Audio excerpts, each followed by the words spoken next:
All right, it's 11:01, so I'm going to get started. Thank you, everybody. Welcome to Armanino's Dynamics Customer Engagement 22 and beyond. We're going to be going over our updates, roadmaps, tips and tricks, and a little more information about CRM administration. Just a quick Zoom for everyone who hasn't been living in the Zoom world. There is Q&A at the bottom of your chat, so feel free to engage. We will be having a live Q&A session at the end. Our presenters will ask that those questions are asked during that time. And if you want to ask questions, click the bottom, open the window, type in your response, and click send. We do encourage all participation for those who are unable to get, and for those we're unable to get through, we'll send them out separately. Now, to introduce our presenters, we have Alex, Haley, and Matt today, and honorable mention to Brian Molinax, who was unable to make it due to inclemental weather. So a little information about Alex. He is our solution architect at Armanino for our Power Platform team. His goal is to help Armanino clients design better experiences for their employees and customers using tools while available within the D365 platform and Power Platform. Haley, say hi. Hi.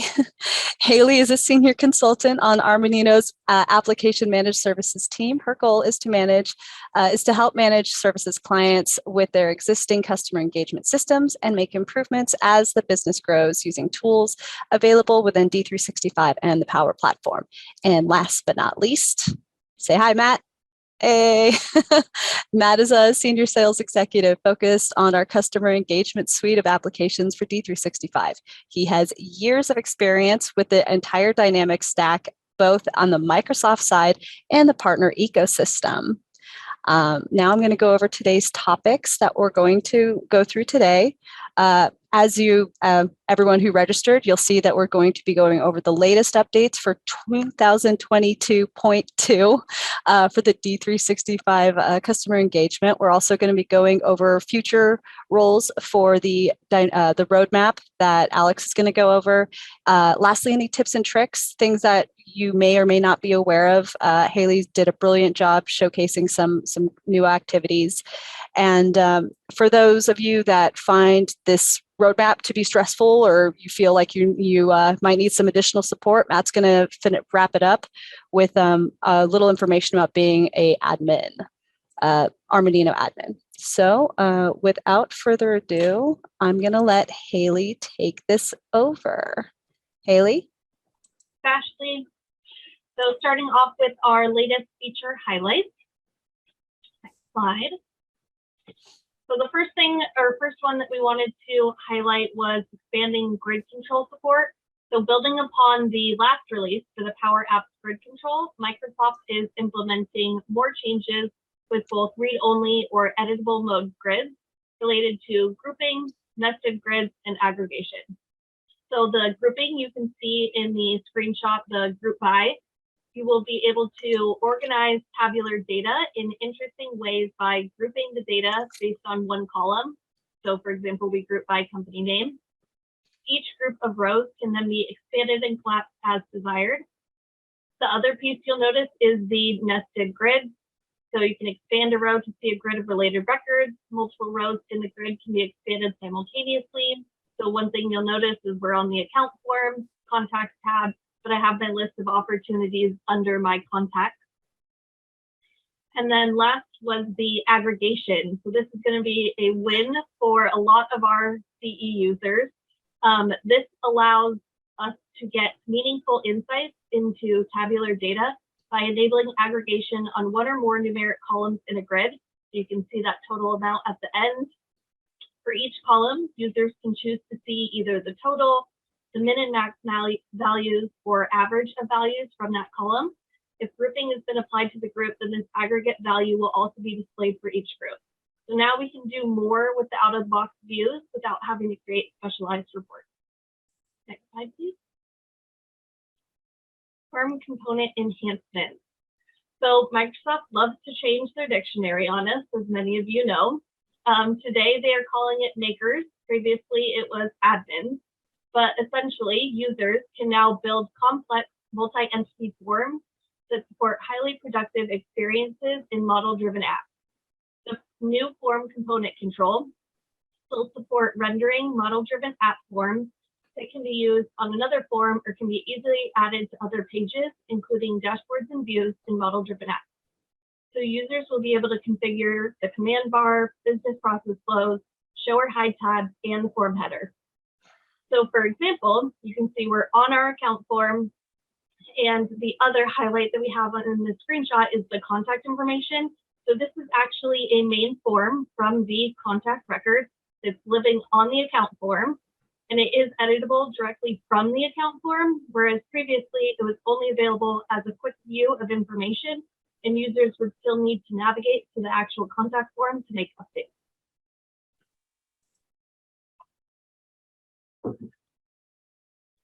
So next we have Teams Chat Preview. If you don't have the Teams integration enabled for D365CE, you're going to want to check out all the investments that Microsoft is making into this collaborative experience. It's very similar to the improvements that Microsoft has made to bring Outlook and D365CE together. They're investing time to make improvements in each release for the Teams and D365CE integration.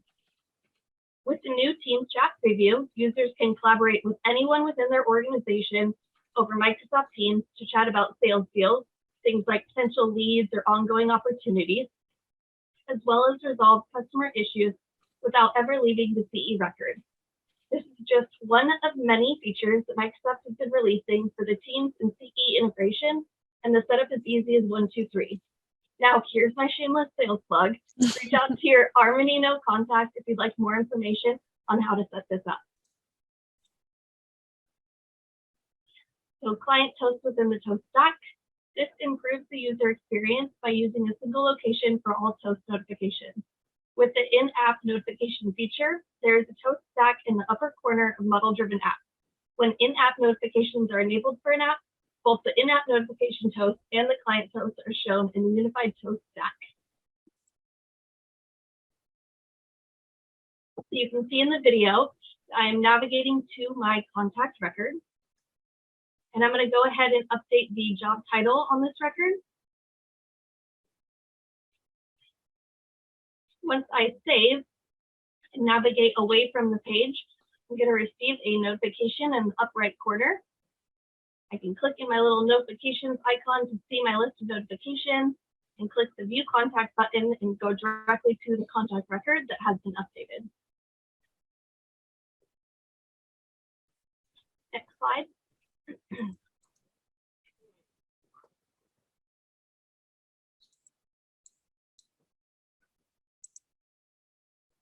Okay. So lead duplication improvement.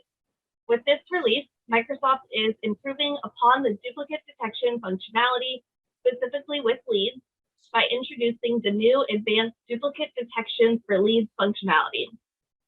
This new feature will help users identify and remove duplicate leads to maintain accurate records by utilizing a new AI model, which provides rules based on a combination of fuzzy logic and match codes.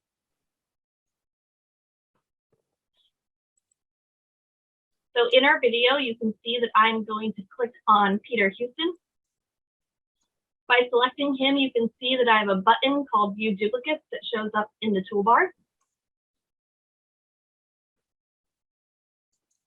After clicking on View Duplicates, it opens up the View Duplicates area. You can see that the system has found 2 other duplicate lead records.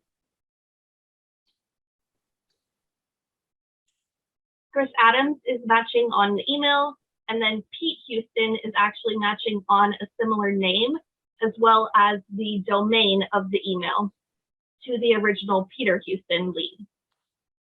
From here, I can go ahead and select Pete Houston's record and either have the option of deleting if permissions apply, so security does still play a part here, or I could mark it as not duplicate.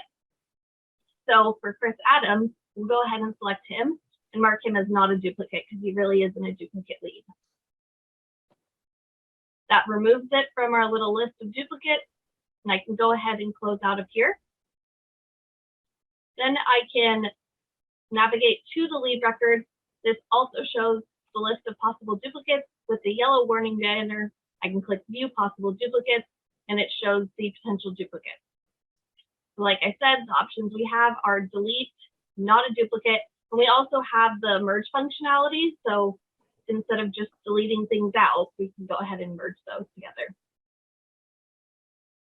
So these leads will be identified as duplicates based on the following criteria: same email address, same phone number, similar name and company name. So the AI model can identify the duplicates when the name and company sound similar, and then similar name and the same email domain.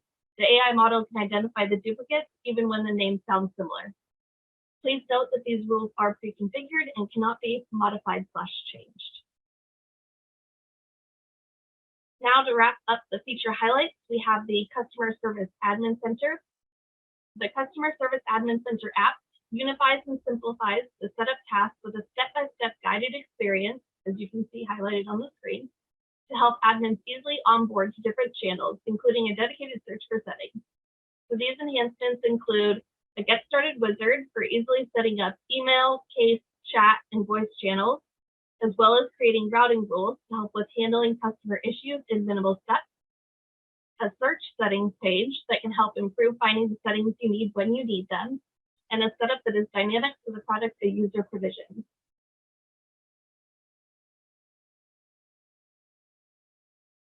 Now going ahead to pass it over to Alex for the Microsoft vision for CE Apps, the roadmap.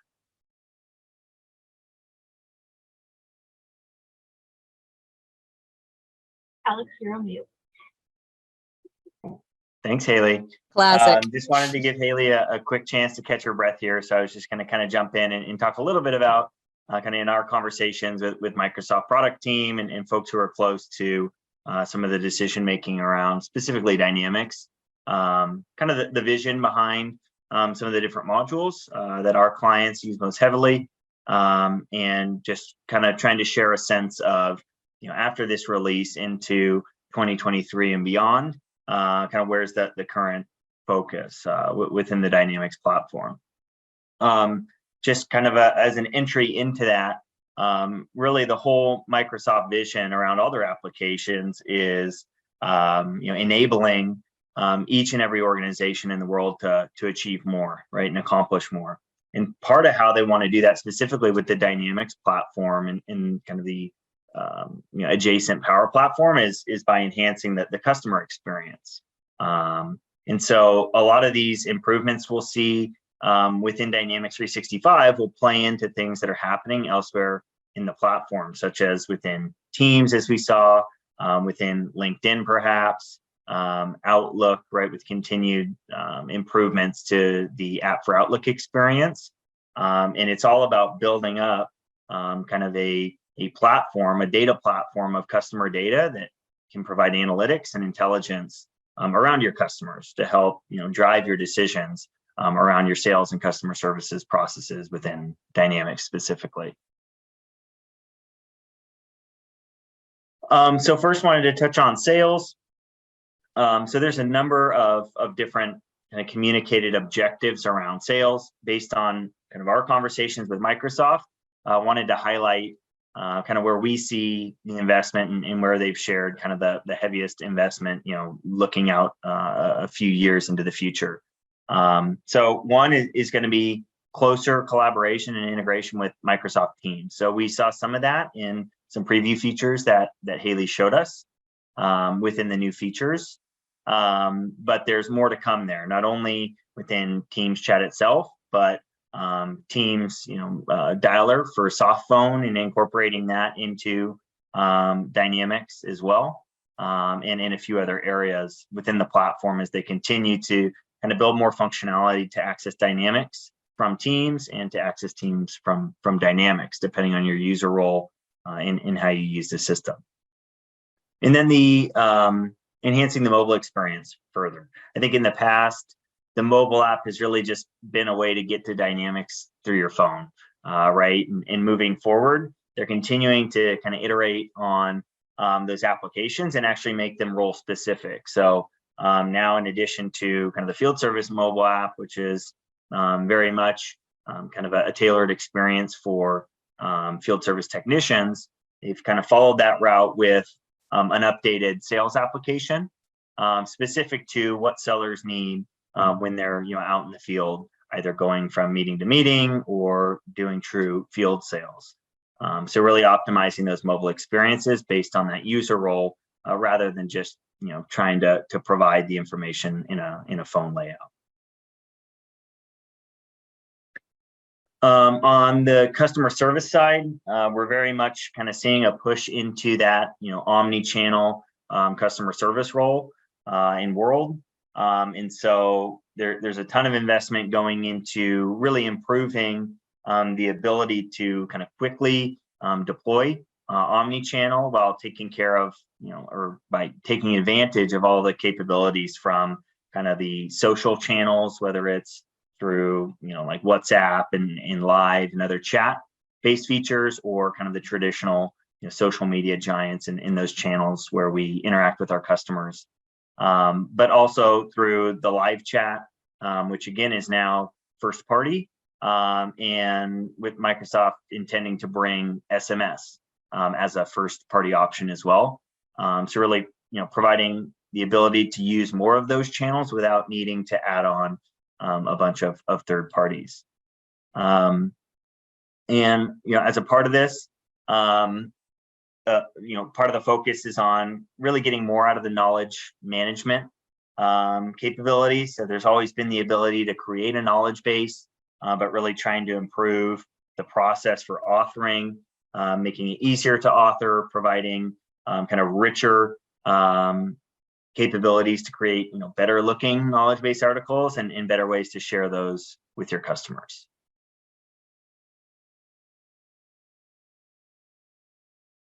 And then on the field services side, there's kind of two different areas of focus. One is, again, continuing to put energy and effort into improving the experience for frontline workers in those field service scenarios, really the backbone of those organizations. And wasted minutes trying to fiddle with an application is wasted time and money for folks in the field. So continuing to enhance that application and that experience for frontline workers, not only making the process more efficient, but really making it, again, more approachable and easier to start incorporating some of the AR capabilities, augmented reality, et cetera, within that tool set. And then improving the resource scheduling tool. So that's always kind of a frustration in trying to make sure that experience is clean and efficient, but also provides a lot of flexibility. As a lot of organizations schedule in different ways, have many lines of business, many different schedulers and dispatchers right across various service regions.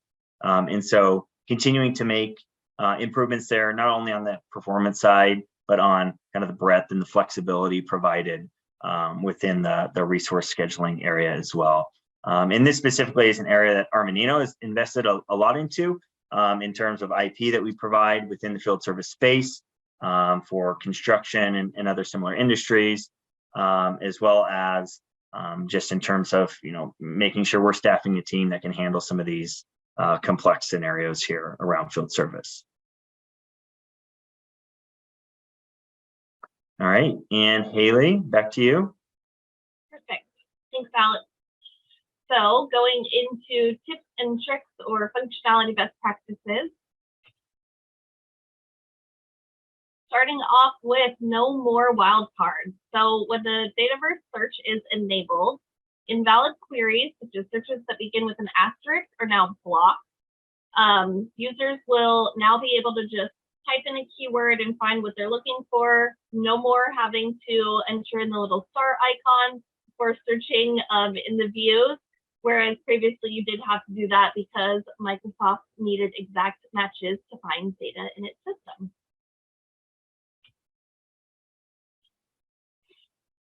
Going into managing app users in the Power Platform Admin Center. So support for viewing and managing application users in the legacy web client will be deprecated. Admins will want to utilize the Power Platform Admin Center to view and manage application users going forward. You will want to become more and more familiar with the Power Platform Admin Center as Microsoft continues to move the settings and admin management over to the newer Power Platform area in future releases to come. Automatic record creation rules and SLA items. So effective April 2023, the automatic record creation and update rules will be deprecated in the web client along with the service level agreement. Users are encouraged to migrate their automatic record creation rules and SLAs to the new unified interface experience or unified routing. Now, there are a few release updates that were available in the last release and will now be enabled by default in this release, which we wanted to highlight. So everyone prepare for the groaning of Advanced Find getting defaulted for the modern Advanced Find.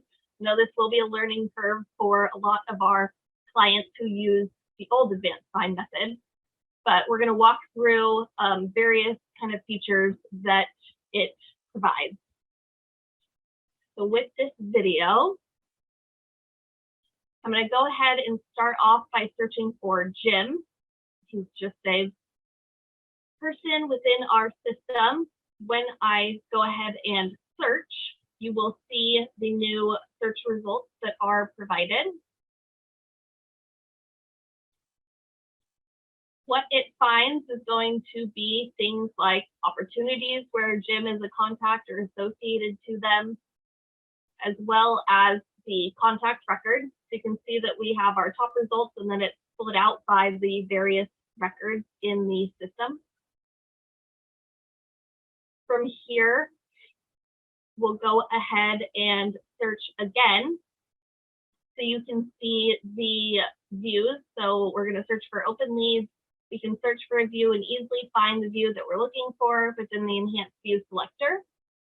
So you can see that it popped out all open leads.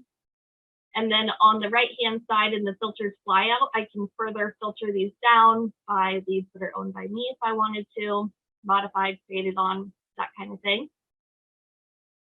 Navigating over to our leads area, we're going to go ahead and take a look at managing your views because this is new as well. So I'm on my open leads. I hit the edit filters. You can see our new advanced find. And I am going to add a new filter for city contains data. So it will be similar. It's just a new UI, a new way of getting to various places that you want to for the advanced find. From here, you can see my filter has been applied. So I'm going to go ahead and edit columns directly in here. I'm going to go ahead and add in a new column, so city and state. You can still add from related tables as well. I can move columns around if I want to. And please note, this is only changing for yourself. You're not changing this for everyone in the system. Go ahead and click apply, and you can see how quickly those columns have been added and changed.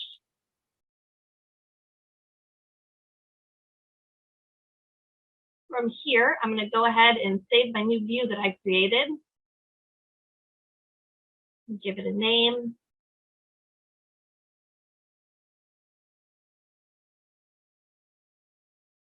When I click my drop down, I can see my new view that was created, personal view.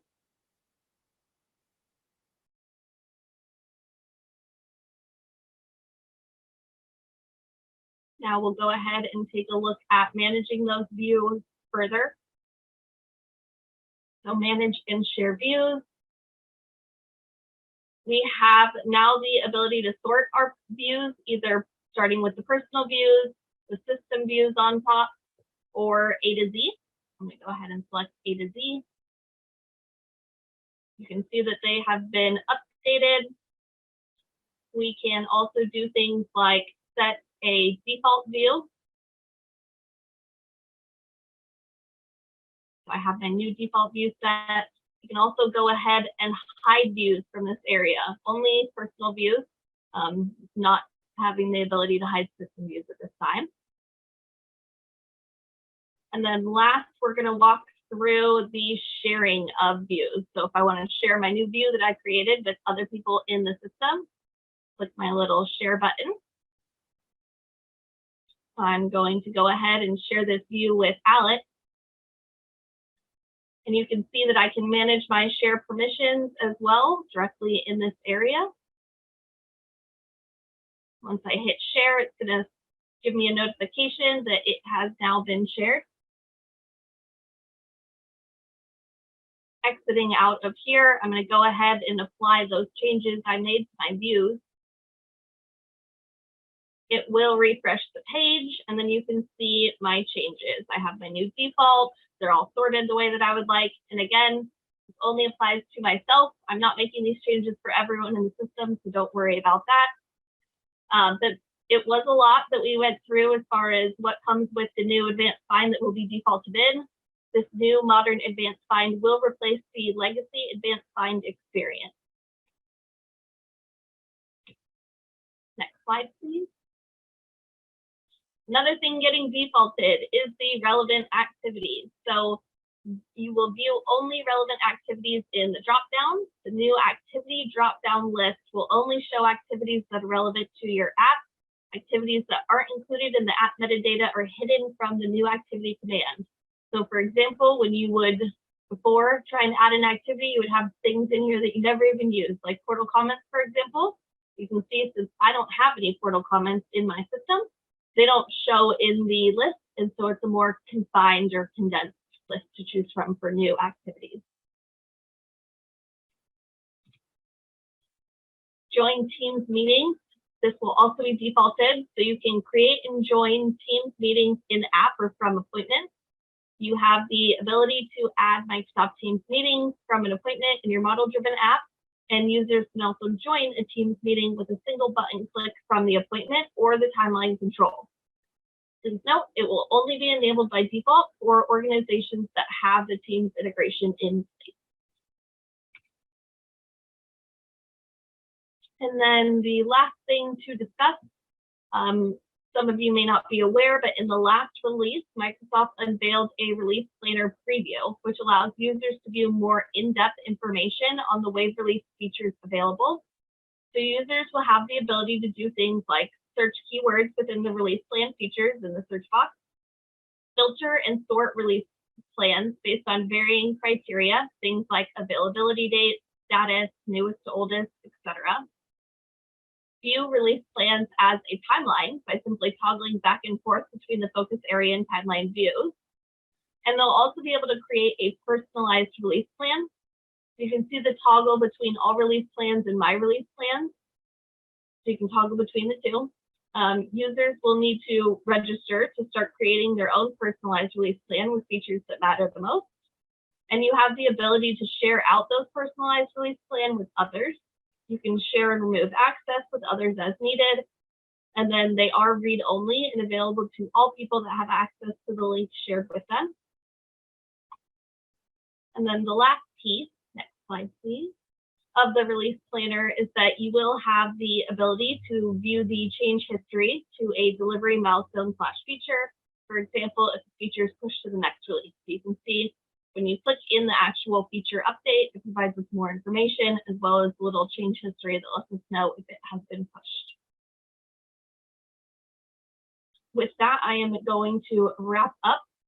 We need to give a shout out to my dogs for staying quiet this entire time in the background. And I will pass it over to Matt to wrap up with let your business focus on what you do best, and we'll take care of the rest.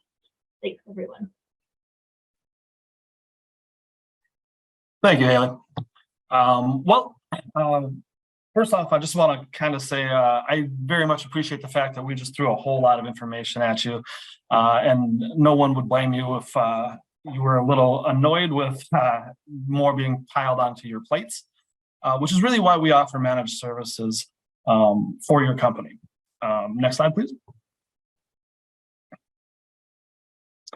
For any number of reasons, whether it's lack of employee resources or staffing, maybe employee turnover, or just general lack of general and industry-specific best practices, we want to at least offer you the chance for Armanino to really take over most of the administrative responsibilities for your company, and really use our expertise to let you focus on what you do best, which is making money for your business, right? None of you signed up to be back office administration. Well, we did. So there are many, many different ways in which we can help, whether it's training, new feature implementation, or just general labor and compliance issues. We have the experience to deliver that for you, and we want you to be aware of those services, because ultimately we can't be successful if you're not happily using the product every day and really staying on top of any new features or releases to help everybody at your company. Just a quick example of a few different approaches. There are reactive, certainly technical support, break fix, tickets. We are able to expedite those through Microsoft. So on the tech support side, there's very much advantages to having a managed services contract with us. But we do a whole lot more than that. When we talk about things like proactive support, we really try to develop policies and procedures moving forward. And in addition to that, train you on any new releases. That would kind of bleed into the strategic side of things as well. When we go, not just, Haley mentioned the release planning. We don't just talk about what we can do today. We talk about what's coming and how to best use those things as well. That's basically it for us. Really, any sort of administrative work that you need to do, we are happy to put on our plate. So thank you guys very much for attending, and I guess that will lead us to the question side.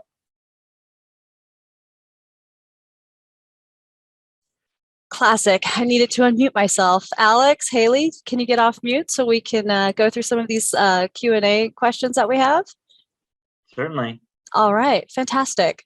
So it looks like, Alex, you wanted to answer the question live, but let me just pull it up really quick. So we had a question about field service, and are there any improvements related to the offline mode of the field service app? Yeah, there are. So they are working on a feature, and it's in preview right now. So not sure if maybe you've been exposed to it or not. But Microsoft's working on what they're calling the offline first for the field service mobile app. So whereas kind of the initial implementation of offline mode in the field service mobile app was kind of dynamic, if you will. So it would kind of toggle in and out of offline mode. And I think sometimes there's a bit of a clunkiness that goes along with that. The offline first mode basically lets you kind of set up your filters for what each user should have on their device at all times. And it doesn't necessarily try to ever sync the entire CE and field service database. So I think it can create a cleaner experience where you kind of start offline and you're only connecting as needed, whether you're adding data or when that connection comes online. And so I think there is some opportunity there to kind of improve the user experience when working with offline mode with that offline first. So I'm not sure when that becomes generally available, and I can dig into that a little bit more and follow up when I find a date on that. Thanks, Alex. Haley, you threw a lot of tips and tricks, and then a lot of this is going away and we're changing this. And so some people are asking, when is this happening? So do we have any list of deadline or, when things are going to start changing over? So as far as the specific to deprecations, it does vary depending on the deprecation. There is a whole host of deprecations that are coming with this wave release. We can provide the link to the list of deprecations so that you're able to review that Microsoft doc on when they're taking place. But if we have kind of specific deprecation questions or specific items that they're interested in getting a date for, we can definitely follow up on that separately. Okay. And you did say that there was there's some notes within the Microsoft that they can go in and find. Okay, awesome. Yes. But we'll find that for them and put it as a leave behind along with the rest of the presentation. So I have another question about how our clients have been handling issues with SLA migration. So what's been updated and how are they working through that? So as mentioned in the PowerPoint presentation, it is the automatic record creation rules and the SLA piece. If they were previously created in the legacy web client, those are going away and need to be moved over to the unified. We have had some issues. We have had to reach out to Microsoft on a few things, but overall the migration tool is working. It's worth noting that, like I said in the PowerPoint, that Microsoft has just recently pushed that deadline. It was previously October 2022 as far as when you had to migrate those over, and they pushed it to April 2023. Give them a break. Thank you. And so next question we have here, I think we already answered this actually. So when do all these updates start to release? So I think that's more of like a roadmap question, if I'm reading this correctly. So Alex, do you have any information about the updates?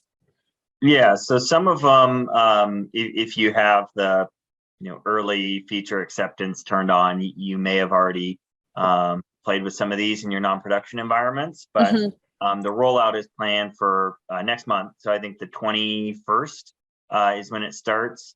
But depending on the feature, it could be anywhere from next month to into the early spring into 2023. So again, we'll provide links to go and see the complete feature roadmap. And you'll see that each feature is going to have a date on there of when it's due to become available. Awesome. We've got two more questions here. So how do you manage the updates and releases for clients? That seems like a managed services question. Haley, do you have an answer for that one? Yeah. So for our managed services clients, we kind of have a 2-option approach. Some clients choose to do client owned, therefore they are kind of responsible to review that information. We do also have the other side where we provide application updates. So what we do is prior to the release coming out, once we have kind of that preview that Alex had spoken about in their sandbox environment, we do a thorough review of their system. We also review all of the features that are coming along with those deprecations. We provide a impact assessment, and then we schedule a meeting with the client to kind of run them through that impact assessment, whether it's a kind of red high priority item we need to address now, or maybe more like a green, like it'll be a recommendation to look into this, but it will impact you. And then the yellow is typically like training opportunities. So that advanced fine, for example, would fall in a yellow category because it's a training opportunity for our clients. Nice. This next question I selfishly love, but we are talking about the different managed services packages that we have. So you laid out everything that we're going to be doing for the clients. Do we do that for everybody, or is there a tiered option available? So we do have tiered options available. We kind of put together three packaged systems. One would be the core, which is really just any of the main administrative roles that we would need to fill. We also have advanced and ultimate, which would give you additional value add things like new feature implementation or quarterly planning sessions and things like that. They do, each of those sessions will decrease in price as you move up the ladder as far as core to ultimate. So there's a lot of different features. I'm certainly happy to send out kind of a menu to anybody that's interested in receiving it. Okay. Oh, looks like we have another one that popped up. So it looks like, Haley, you're going to take this one on, but it says, in a view, how will we be able to set the sort order of the fields? Oh, we're getting technical now. Okay. Go ahead. So when we were kind of going through that advanced find video as we're like managing our views, so I had that example of my open lead city/state. When I'm on the view, you can actually click on the field. There's a little caret icon to the right of the field. Click on that, go ahead and sort it. And then once you're done with kind of your sorting changes, you would go in the view drop down again and click save latest changes to view. And then it would save the changes. You would have to refresh the page to see them, but it does save your changes. So kind of similar to how you can play around with the views now, but it doesn't typically save if you sort. You can now save your changes. All right. I think that's all the questions we have for today, guys. Well done. Good job. And again, this will be recorded, and then we'll also be sending the PowerPoint at the very end as well. Expect that in the next 24 to 48 hours. Reach out to Armanino for any and all services as it pertains to CE. And this panel here is just a sample of the brilliance we have. So thank you everyone for joining, and I hope you have a fabulous rest of your day. Take care, everyone. Thank you. Thank you.